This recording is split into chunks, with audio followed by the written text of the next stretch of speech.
தேவனுக்கே மகிமை உண்டாவதாக.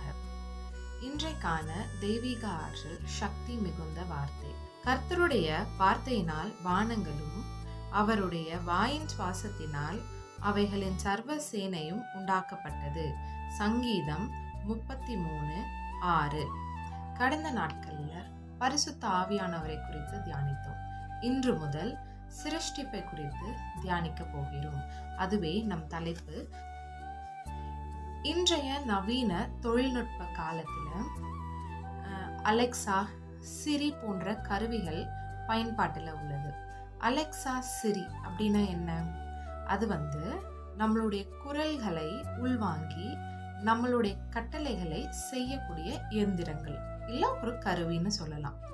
நம்ம ஒரு வேலைய அதுகிட்ட சொன்னோம்னா நமக்காக அந்த வேலையை செய்யக்கூடிய ஒரு கருவிகள் தான் அலெக்சா இல்ல சிரி அப்படின்னு சொல்லக்கூடிய கருவிகள். இன்றைய காலகட்டத்துல நம்ம தொழில்நுட்பம் அதிகமா வளர்ந்திருக்கு. இது ஒரு சாத்தியமான விஷயம். முன்காலத்துல, அதாவது 1800ல 1900லயும் நம்மளுடைய முன்னோர்கள், நம்மளுடைய முன்னோடிகள் சாதாரணமானவங்க இல்லை. இதே போல கருவிகளை அன்றைய தினத்திலையும் அப்பவுமே வடிவமைச்சிருக்காங்க. இது போன்ற கருவிகள் 1800லயும் 1952 ஆண்டுகள்லயும் பயன்பாட்டுல இருந்து வந்துள்ளது. அதை விட்டுட்டு இப்போ தற்காலிகமா இன்றைய காலகட்டத்துல நான் சொன்ன இல்லையா 2 பெயர்கள் அலெக்சா, சிரின்னு, இது போன்ற கருவிகள் பயன்பாட்டுல உள்ளது. அதாவது மனிதர்களுடைய கட்டளைகளையோ இல்ல மனிதர்களுடைய குரல்களை கேட்டு அது தன்னுடைய வேலையை செய்கிறது தான் இந்த கருவிகளோட வேலை.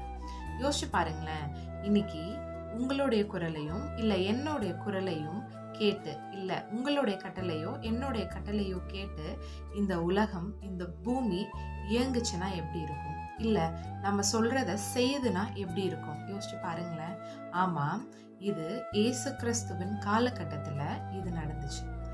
தேவனுடைய குரலை அங்கீகரித்து, தேவனுடைய வார்த்தைகளை அங்கீகரித்து பூமியானது அன்றைய நாள்ல செயல்பட்டது. பரிசுத்த வேதாகமும் நமக்கு மிகவும் தெளிவாக சொல்றது. அப்படிதான் தேவனுடைய குரலை கேட்டுதான் இந்த சிருஷ்டிப்பு நடந்ததாக சொல்கிறது. சிருஷ்டிப்பா எப்படி நடந்தது? ஆதியாகமம் 1வது அதிகாரம் வசனங்கள்ல எடுத்து 1 by 1 வாசிச்சு பாத்தீங்கன்னா நமக்கு தெரியும். தேவன் முதலாவது ஒரு கட்டளை கொடுக்கிறார். என்ன கட்டளை? வெளிச்சம் உண்டாக கடவது அப்படின்னு பேசுறாரு. பேசின உடனே என்ன ஆகுது? உடனே வெளிச்சம் உண்டாயிற்று. அதே போல தண்ணீரையும் ஆகாய விரிவையும் பார்த்து ஆகாய விரிவு உண்டாக கடவது அப்படின்னு பேசுறாரு. உடனே 2ஆம் நாள் என்ன ஆகுது? ஆகாய விரிவு உண்டாகுது. ஆமா இல்லையா?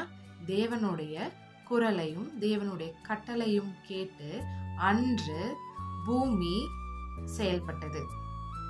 தேவனுடைய சிருஷ்டிப்பு 7 நாட்கள், நம்ம எல்லாரும் சொல்றோம்ல சிருஷ்டிப்பு 7 நாட்கள். ஆமா, 7 நாளுமே தேவன் இந்த பூமியோடு பேசினார்.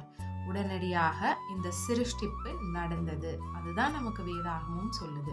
ஆதாம் ஏவாளை உண்டாக்கின பிறகும் தேவன் அவர்களோடு பேசி உலாவி அந்த ஏதேன் தோட்டத்துல வந்ததாதான் நமக்கு வேதாகமும் சொல்லுது, இல்லைங்களா? இப்படிப்பட்ட தேவன் இன்றைக்கு உங்களிடத்திலையும் என்னிடத்திலையும் பேச ஆவலா காத்துட்டு இருக்காரு. நாம் நம் இதய கதவுகளை திறந்தால் தேவன் உட்பிரவேசித்து நம்மை புது சிருஷ்டியாய் மாற்றக்கூடிய வல்லமை தேவனிடத்துல உள்ளது. உங்களையும் என்னையும் தேவனிடத்துல ஒப்படைக்க நாம் இதுவே சரியான தருணம். நாம் தேவனை நம்முடைய இதயத்துல ஒப்படைத்து தேவனுக்காக நம் இருதயத்தை கொடுத்து அவருடைய சிருஷ்டிப்பை தியானித்து அவர் நம் இதயத்துக்குள்ள வந்தா நாம் ஒரு புது சிருஷ்டியாய் மாறி தேவனுக்காக தேவனுடைய ஊழியத்தை செய்கிறவர்களாய் நாம் மாறுவோம். இன்றைக்கான மருத்துவ செய்தி. நம்ம இப்போ சம்மரை கிட்ட நெருங்கிட்டு வரோம், இல்லைங்களா?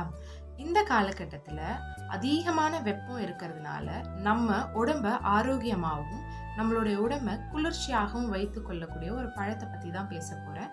தர்பூசணி பழம். எல்லாருக்குமே சம்மர்னா முதல்ல நினைவுக்கு வர்றது தர்பூசணி பழம். ஏன்னா இந்த சீசன்ல மட்டும்தான் அது அதிகமா நமக்கு கிடைக்கும். மற்ற சீசன்ல கிடைத்தாலுமே இந்த சீசன்ல அதிகமா கிடைக்கக்கூடிய தர்பூசணி பழம். அதுல சில நன்மைகளை மட்டும் நான் உங்களுக்கு சொல்ல விரும்புறேன். முதலாவது பார்த்தீங்கன்னா, நம்மளுடைய உடம்பு டீஹைட்ரேட் ஆகாமல் நீர் சத்து நம்ம உடம்புல இருந்துகிட்டே இருக்கணும் இந்த வெப்ப காலத்தில். அதை குறையாம பாதுகாக்கக்கூடிய சக்தி இந்த வாட்டர்மெலனுக்கு இருக்குது. அது மட்டும் இல்லாமல் அதிகமான தண்ணீர் கண்டென்ட் அந்த வாட்டர்மெலனில் இருக்கிறதுனால அது நமக்கு நல்ல செரிமானத்தை தருது. அது மட்டும் இல்லாமல் ஃபைபர் அதிகமாக நிறைந்திருக்கு. அது மிகவும் உடலுக்கு நல்லது. அதே போல் நமக்கு செரிமான சம்மந்தப்பட்ட பிரச்சனையோ இல்லை நமக்கு ஏதாவது டீஹைட்ரேட் ஆக வேண்டிய பிரச்சனையோ, நம்மளுடைய உடல் அதிகமாக வெப்பமாகுதா, உடனே நம்ம செய்ய வேண்டிய காரியம் இயற்கையாய் தேவன் நமக்கு கொடுத்த இந்த தர்பூசணி பழத்தை சாப்பிடுறது தான். ஆம், இப்படிப்பட்ட அநேக நலங்கள் கொண்ட தர்பூசணி பழத்தை சாப்பிடுவோம். தேவனுக்கு மகிமை உண்டாக்கும்படியாக நம்மளுடைய வாழ்க்கையை மாற்றிக்கொள்வோம். தேவன் நாம மாத்திரமே மகிமைப்படுவதாக. ஆமென்.